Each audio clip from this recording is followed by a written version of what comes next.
नमस्कार. आपला विषय 24 या यूट्यूब चॅनलवर आपल्या सर्वांचं खूप खूप स्वागत आहे.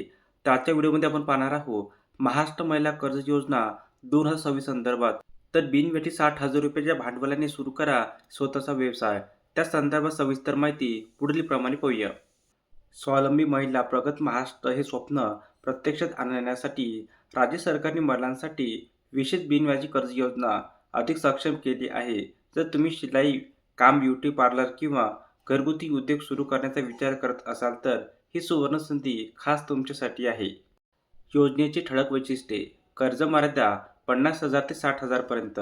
बिनव्याजी स्वरूप: हे कर्ज सरकारतर्फे व्याज परतावा धर्तीवर दिले जाते. म्हणजे बँकेच्या हप्त्यावर लागणारे व्याज सरकार थेट तुमच्या खात्यात जमा करते. त्यामुळे कर्ज बिनव्याजी ठरते.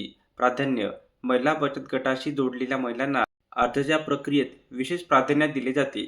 रहिवासी: तुम्ही महाराष्ट्राच्या रहिवासी असणे आवश्यक आहे. वयोमर्यादा 18 ते 55 वर्ष. उत्पन्न: कुटुंबाचे वार्षिक उत्पन्न 2,50,000 ते 3,00,000 च्या मर्यादित असणे आवश्यक आहे. उत्पन्नाचा दाखला आवश्यक असणार आहे. सिबिल स्कोअर: तुमच्या मागील कोणत्याही बँकेचा कर्ज इतिहास सकारात्मक असावा. व्यवसाय: कर्ज केवळ उत्पादक व्यवसायासाठी उदाहरणार्थ किराणा दुकान, शिवणकाम, दूध व्यवसायासाठी दिले जाते. आधार कार्डला मोबाईल नंबर लिंक असणे आवश्यक आहे.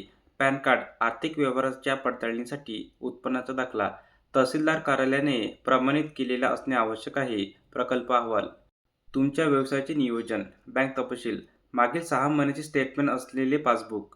रहिवासी पुरावा: 7/12 उतारा किंवा ग्रामपंचायतीचा दाखला. तर सर्वात महत्त्वाचं म्हणजे अर्ज कसा करावा. स्टेप बाय स्टेप प्रोसेस आपण पुढीलप्रमाणे पाहूया. पोर्टल: महाराष्ट्र शासनाच्या महास्वयं किंवा संबंधित महामंडळाच्या अधिकृत वेबसाईटला भेट द्या. नोंदणी: वैयक्तिक कर्ज व्याज परतावा योजना निवड करून स्वतःची नोंदणी करा.